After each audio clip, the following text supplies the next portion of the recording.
So a number of people have asked that I show my climbing gear. So here we are at the back of the garden. I thought I'd just walk you through some of the kit I've got. So I've kind of put it all out here. I know a couple of my geocaching friends were keen to know what I've got. So I'm wearing the harness at the end of the straps. My primary harness it's a Petzl Aveo Sit harness, really comfortable. There's a big old hook at the front here, there's some nice side hooks. It's kind of the entry level, so it's about £90. I buy my kit from places like Hunters in Guildford. Other vendors are available. And then, so to give you the kit, the rope's already up this tree. This is a 37.5 metre New England Union rope. It's a special edition red, white and blue, kind of funky colour. I've got a spliced end, which was, you can specify that when you order a rope. Just means that you've got something to, when you're pulling the rope up, when you attach your throw line to this, and you're pulling your rope up, you've got something nice and small. You don't have to bother with any kind of lashing to attach your throw line onto this.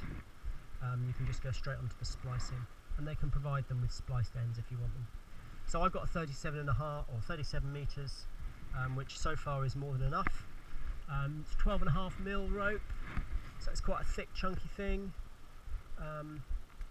When was it made? 12.5mm, serial number 2015. It's really nice to hold, nice rope to use, nice to hold in the hands, nice and chunky, and it's designed for tree climbing, so it's very abrasion resistant. There's hardly any damage to it.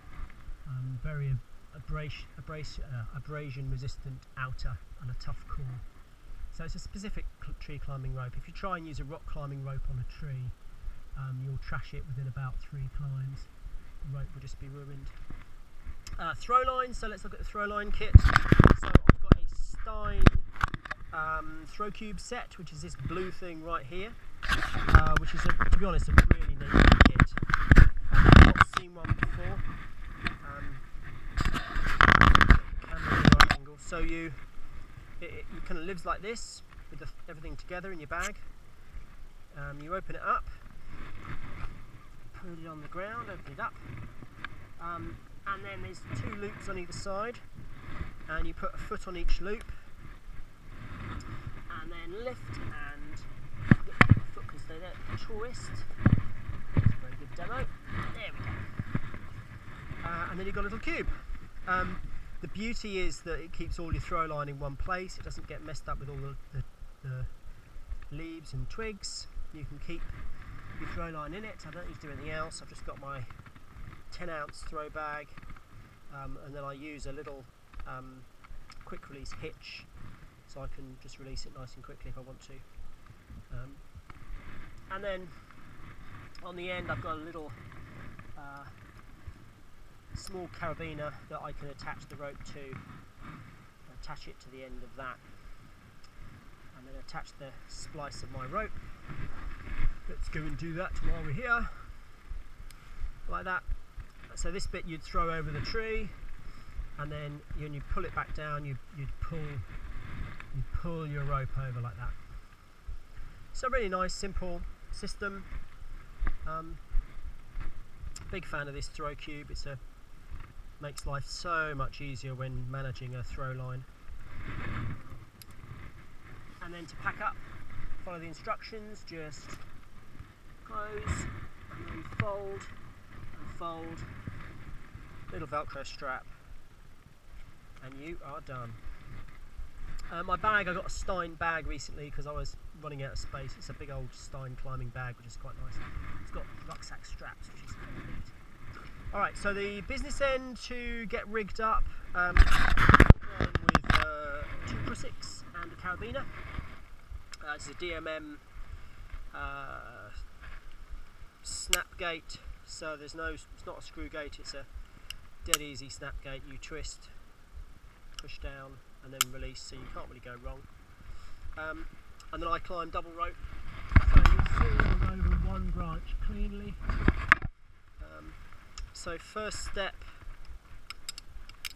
is down a bit of the camera. So carabiner onto my, there we go, carabiner onto my hook, and then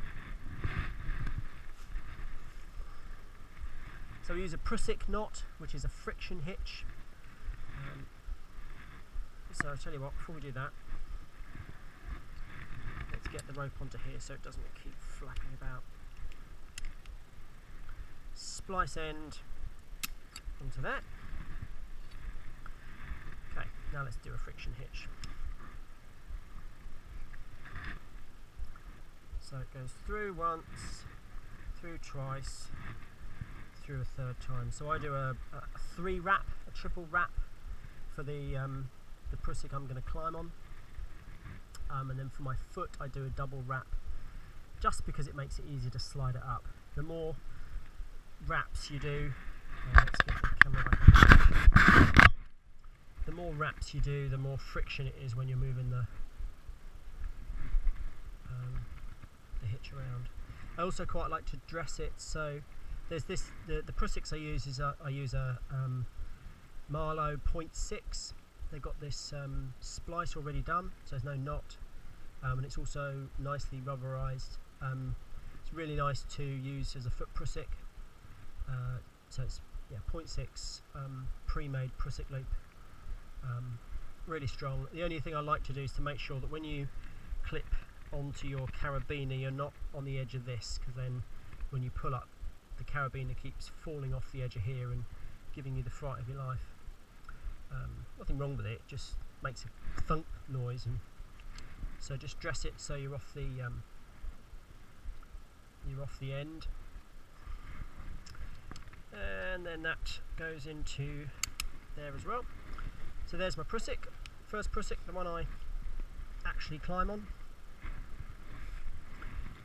So all we've got really is a loop, really. So that's just making a loop between the tree, and we're just sliding this up and making the loop smaller and climbing up. Second prusik goes on. That is as I said, a foot prusik. So that's just using my leg power to get myself up the tree. Hopefully that's in shot. That's a pretty rubbish attempt. That'll do. There we go. So that's a foot prusik. This time I can use the plastic for my foot, and then when I'm ready to climb, I sit in my harness, check that I've got nice good firm anchor point, and then put my foot on the prusik, and then push with my foot and slide up with the knot, and then we're in the air. So now I'm swinging around, and then just keep repeating, really. And then when it's time to come down, grab hold of the knot, slide down just by releasing the tension on the friction hitch. So it's a dead easy system. It's very cheap. I mean, I've just got, these are £8, the prusik loops themselves. Not expensive. Low tech, I like the low techness of it. Nothing to go wrong. There's no metal parts, just the carabiner and 2 loops, and dead easy to use.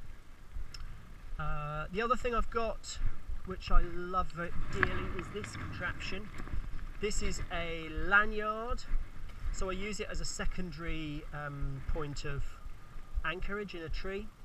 Allows me to disconnect from the climbing line. So it consists of a big bit of rope, a pulley, this is a friction hitch I've tied, and 2 ends of a prusik line. This side is a snapgate carabiner. I tend to put this on my left side because I'm right-handed, And the idea is that it's an adjustable lanyard, so this piece here, over here on the other end, is a one-handed carabiner. So you hold it like this, you press with that finger, push with your thumb, and then the gate opens. So the idea is if I put this side onto my left hand clip on my harness, then when I'm climbing a tree I can pull up this side. I will demonstrate on this garden roller pretending to be a tree branch. So that would go around your tree branch, and then this side I can anchor to my right hand clip, and then I can use, hopefully you can see that, I can use this side here and the pulley to tighten this up, and allows me to sit like that. Obviously this will be a bit more resistance in the garden roller, but it allows me to sit in the tree. I can either stand in the tree like this with hands free, with all the security on the lanyard, or I can just let the tension off and just have this quite loose in the tree and just climb on it, and I've got that as a safety. So I really like this setup for free climbing. I use this lanyard for free climbing quite a lot. Makes it a doddle to do free climbing with just a little bit of security. It's easy to take off, you can relocate it, and it's just a really nice piece of kit to use. So I'm really pleased with that. And that was a kit from Honey Brothers that Honey Brothers do, and you just build it yourself. There we go, hope that was useful. Bye.